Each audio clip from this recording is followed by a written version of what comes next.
We're in SoCal. Here we go. Welcome to another episode of Mind Power Meets Mystic. I am Michelle Walters. I'm the hypnotherapist and mind power part of our show, joined by my friend and lovely podcast partner, Cinthia Varkevisser, who is our show mystic. We are continuing on with our chakra series, and we are very excited to have our friend Ingrid Elise on today. Ingrid is your type 2 diabetes, low carb, and keto connoisseur. Ingrid Elise, affectionately called the Green Goddess, is nationally board certified health and wellness coach and an Ayurveda wellness counselor, devoted to helping women break free from metabolic and inflammatory conditions like type 2 diabetes and insulin resistance. We know Ingrid because she's a lot of fun. But she also is a very wise woman when it comes to health and diet and cooking and eating and all of these things. Welcome, Ingrid. Thank you. Thank you, Cynthia and Michelle. I'm so happy to be here. Thank you. We're really excited to have you. So tell us about how you came to be the Green Goddess and if you could include your YouTube videos, I'd love to hear about all the things that you're up to. My YouTube videos. So how I came to be the Green Goddess is about 12 years ago, I was given a terminal diagnosis of a very rare type of inflammatory bowel disease, which is gross. It was gross, which is a type of autoimmune disease, which is why it's like when you told me my chakra that we were talking about today, I'm like, oh, you are mystic. You do have mind power. You know exactly where I'm coming from. So after doing years and years of traditional, Western medicine, all the pharmaceuticals and everything, and after being told I could eat whatever I can tolerate, well, I can tolerate a whole hell of a lot, apparently. I decided that the medications were making me even sicker, and I decided to find another way. And I discovered that food can, in fact, be medicine. Food can poison you, but food can also be medicine. And the wonderful, properties of herbs and supplements and food and spices, which is interesting. I'm sure we'll get into that later. And that's how I did it. People started asking me, Ingrid, what are you doing? Are you on some special diet? Can I, even though they didn't have the level of illness that I did, I was able to put my disease into clinical remission, but I was metabolically bankrupt. It was just absolutely horrific. I was living a half life. My nanny raised my children because they were aged 5 and 7 at the time, so they were really, really little. It was horrible. Um, but yeah, that's how I got into it. Is people just simply asked me, "What are you doing?" And they said, can you start a Facebook group? And I'm like, okay, I can start a Facebook group. And it just all kind of snowballed from there. I ended up going to coaching school. And as you mentioned, I went to Ayurveda school, which Ayurveda being the science of life. It's a beautiful, beautiful science. I just absolutely love it. It just really resonated with me, especially when it comes to the correcting the imbalances. And of course, we studied the chakras as well, which I found absolutely fascinating. But it all kind of led to a cooking show that I do every Tuesday, Tasty Tuesdays, and I go live, and then of course I put the recordings on my YouTube channel, and they're a lot of fun. My shtick is 5 ingredients or less because people come to me, I can't cook. Can you drive a car? Yes, then you can get 5 ingredients and put them in a pan or put them in the slow cooker or put them in the air fryer. You can do that. So it's 5 ingredients or less, heart healthy, diabetic friendly, that's also friendly on your wallet. You don't have to spend a lot of money. It's like, oh, but I can't afford to eat healthy. I'm like, yeah, you can. And I will show you how. So that's kind of how that came about. It was actually fairly early into lockdown, and I'd already been like known as a foodie, posting pictures and videos of my food and everything. And I'm like, well, why don't I just turn the camera on and do a live show just for kicks and giggles, right? And it all, again, it snowballed from there. And so now it's like Tasty Tuesdays and watch my recordings. So yeah, that's how that all came about. I love it. Tell us a little bit more about the Ayurveda system. We've talked to all kinds of people about all kinds of energetic systems, but I don't think we've spoken to anybody about Ayurveda. And I know the teeniest, tiniest bit about it. But like there are certain body types and there are certain, like, why don't you give us the 3 to 5 minute version of Pretty what it's much all the about? Yeah. 411, the Cliff Notes. So Yeah. Ayurveda is the ancient science from India, and the ancient Sanskrit texts, which is the literature, were written 5,000 years ago, and it's a sister science to traditional Chinese medicine. There's a lot of similarities and crossovers, particularly when it comes to the elements. And so you've got the major elements, you've got your air or ether, you've got your fire, and you've got your earth. And those are the main ones, the main elements. And we all have aspects of it, but for most of us, we have one that is really that really comes out, that really showcases in your body type, also any diseases that manifest, but also your personalities, things that you do well, things that you excel at.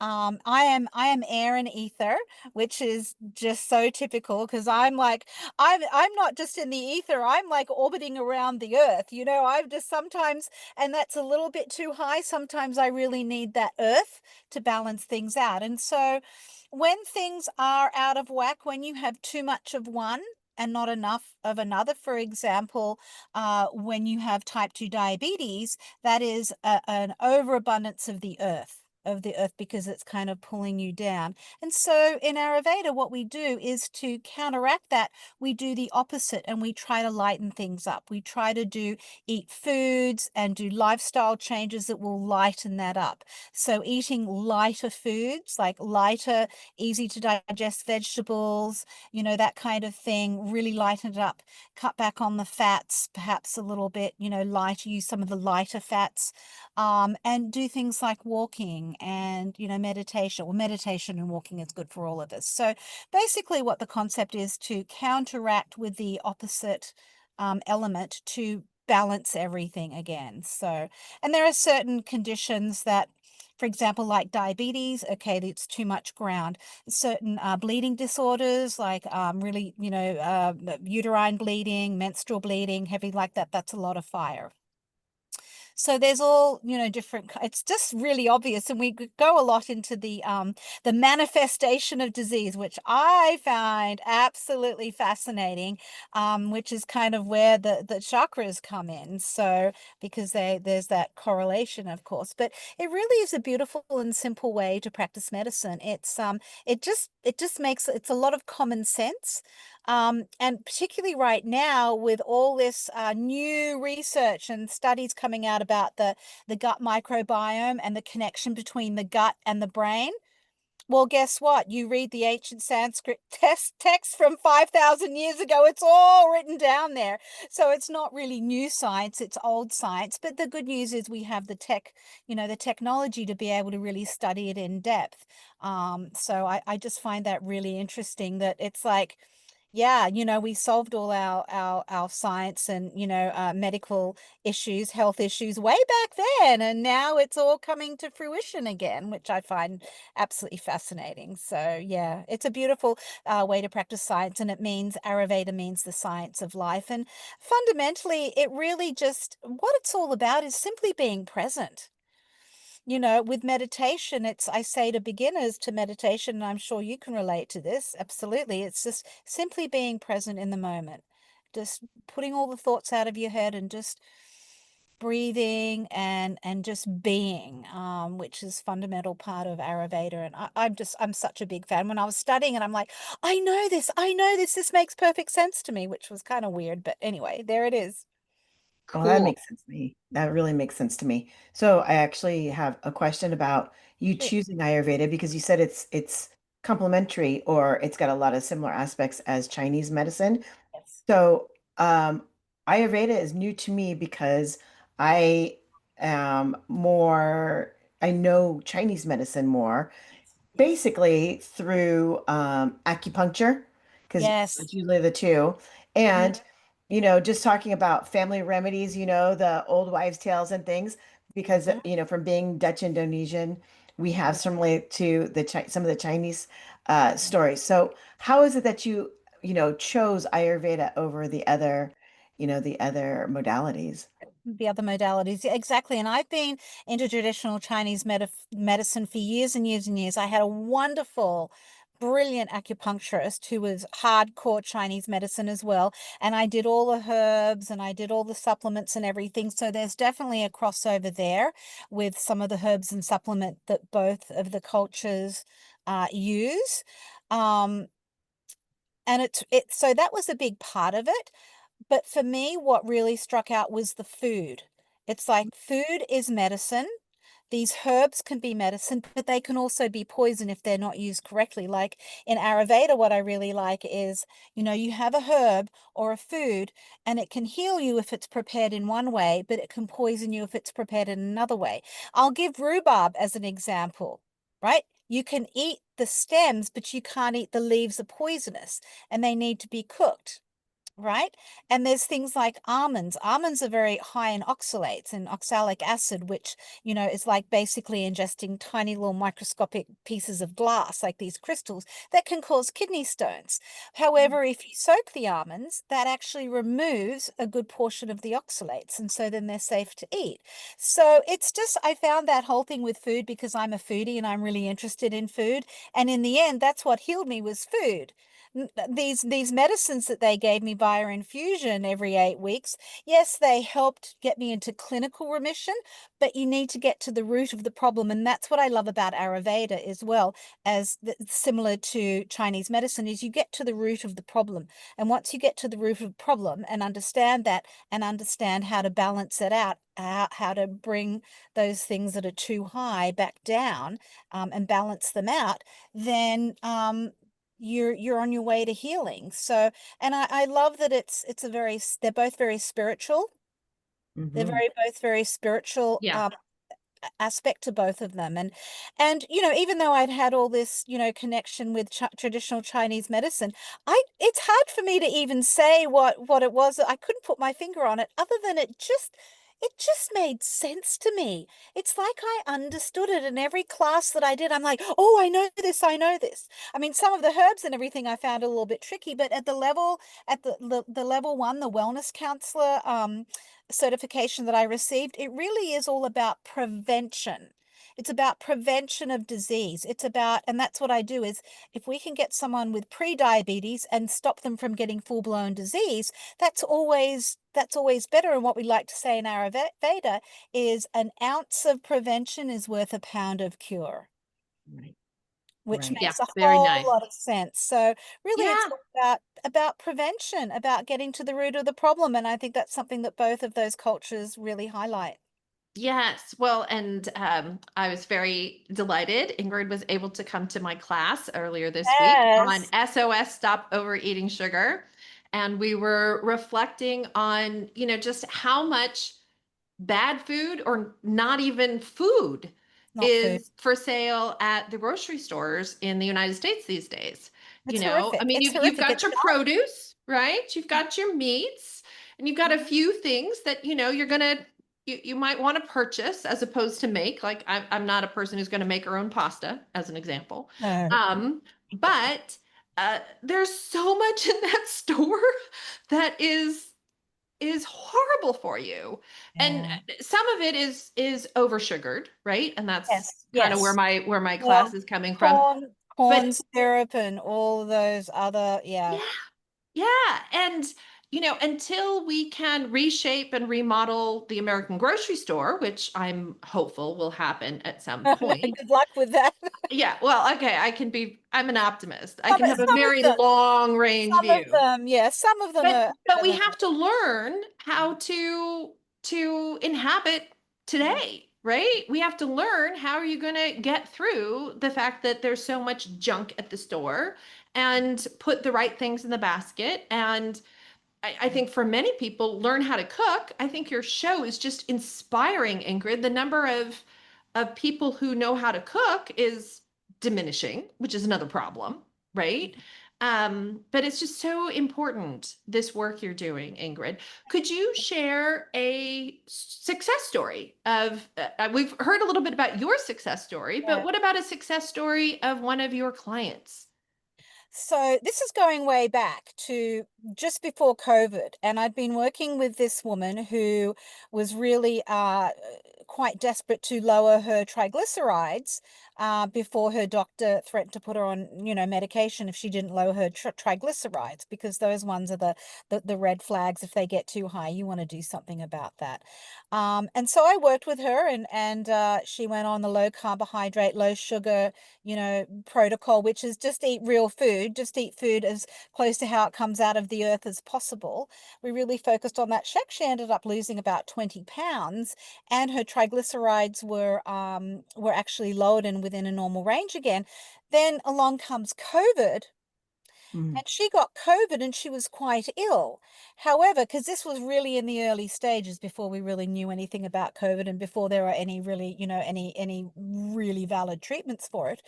And she contacted me afterwards and she said, yeah, I got COVID and I was really sick. However, her doctor said, had she not lost the weight, had she not fixed herself metabolically, she would have ended up in dire straits.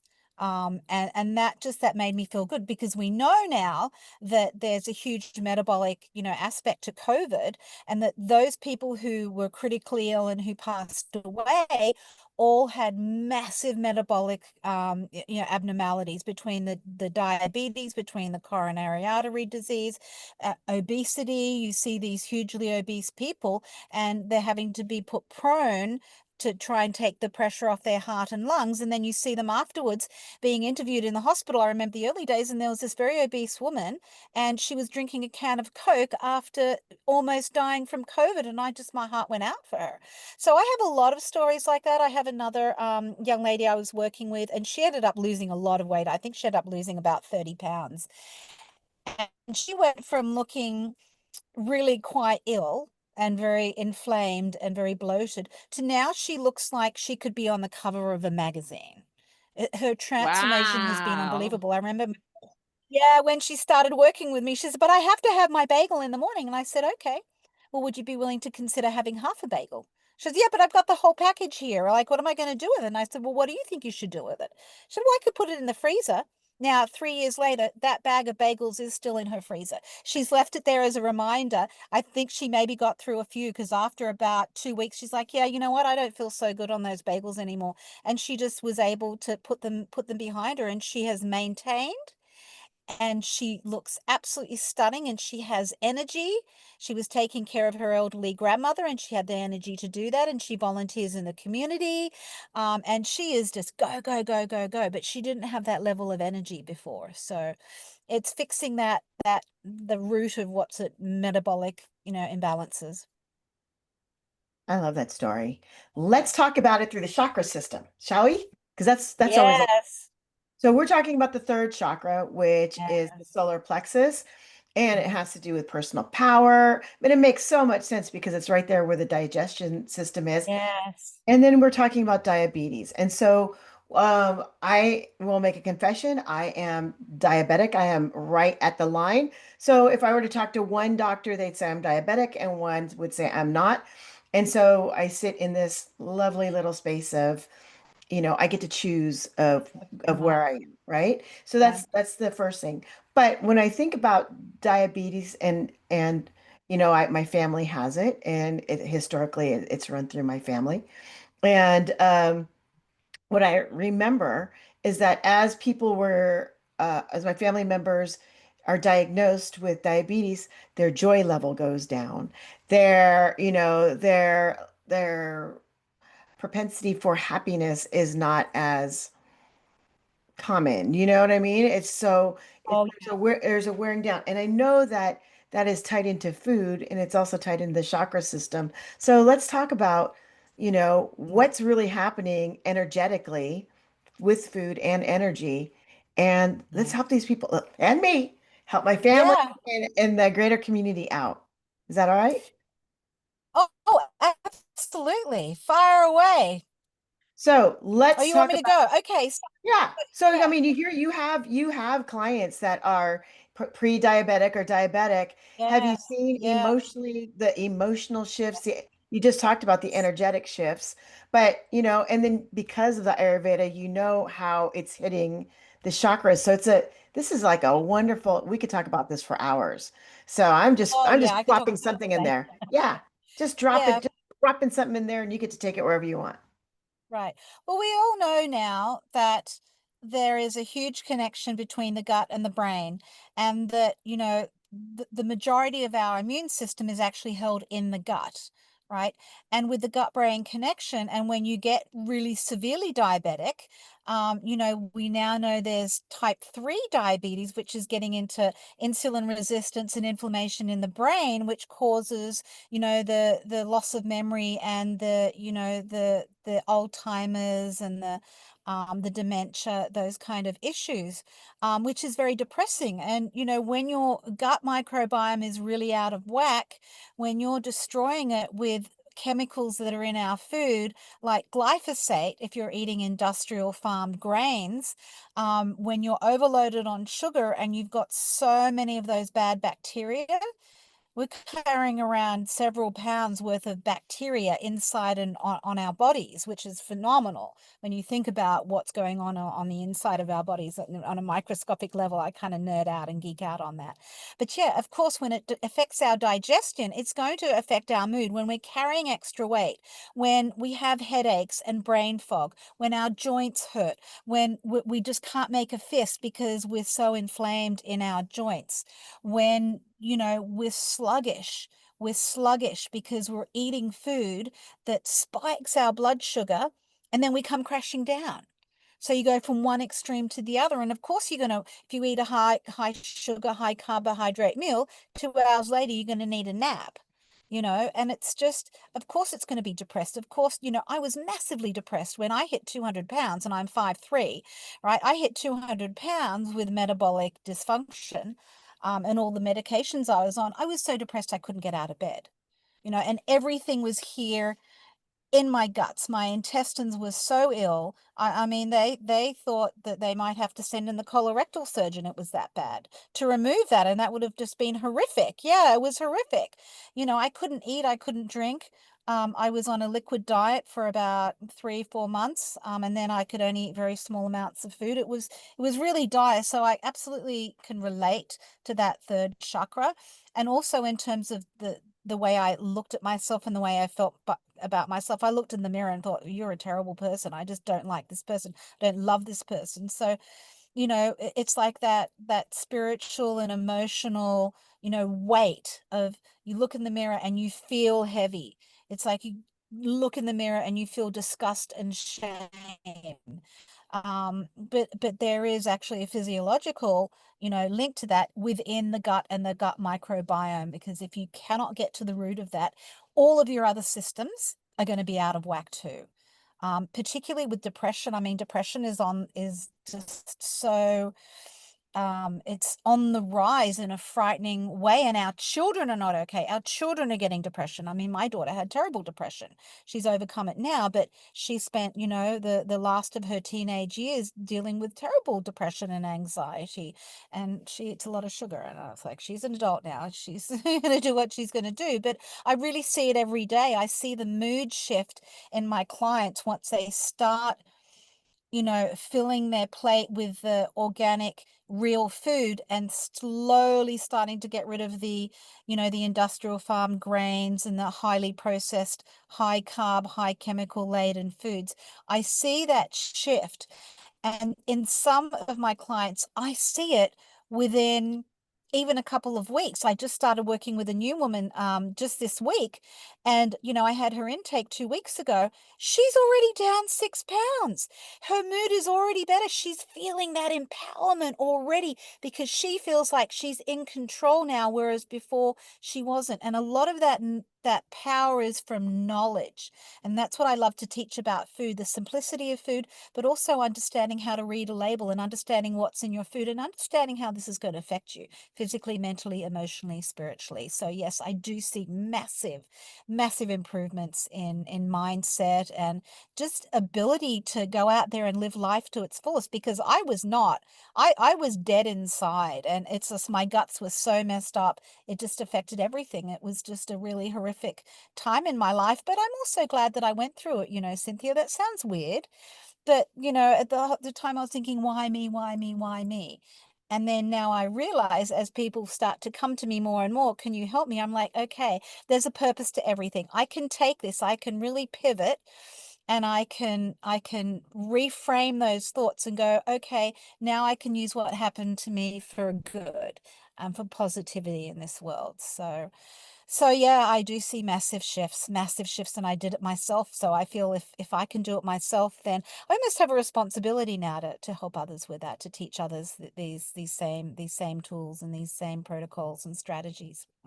No, I agree. I believe that that that you had to go through it. You really did have to go through it so that you have that compassionate side and teach from a place that's incredibly wise.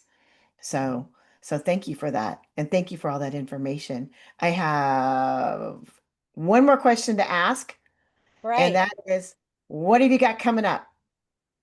What's Well, I'm going on? so glad you asked. Yes, I offer a free training once a month, and that is on Coach Ingrid's top 6 health hacks. The really important places to start. We're starting from ground zero, all basic things I talk about, like sleep and nutrition and meditation, things like that. So we kind of go into a little bit of that. There's also another training that I offer once a month, which is, how much sugar are you eating? I think you can relate to that one, Michelle. How much sugar are you really eating? And it's a big lesson in how to read labels, because that's my thing. At every opportunity, I try to show people how to read a label, how to read ingredients, so you understand what you're eating. Go ahead and buy it and put it in your body, but at least you're making a mindful, conscious choice to do that. And that's none of my business. So I have that. I also just had a book that just got published, which is yeah, I know. I'm really excited. It's a compilation book from, I think there's 7 or 8 authors in the book. It's Wise Women Wisdom, which is very exciting. And it talks about transformation, about how we've all been on this journey. And mine specifically talks to turning 50. My chapter is titled Life is Fab After 50. And that was kind of leading up to the end of my disease and how I recovered from that. And turning the page on this new chapter, turning 50, having adult children, having put all that trauma and everything behind me, and just giving myself license to go, guess what? I can do whatever the hell I like now, because I can, because all those responsibilities of raising children and everything. And it went from just absolute trauma to now I'm just the happiest, healthiest that I've ever been. And I'm out there living the best life. So that book just came out. Um, and then I have a group program starting up in the fall to get us through the holidays and the new year. So that's a small group program where there's going to be trainings every week. It's kind of like a little mini mastermind for nutrition and lifestyle and health. Mhm.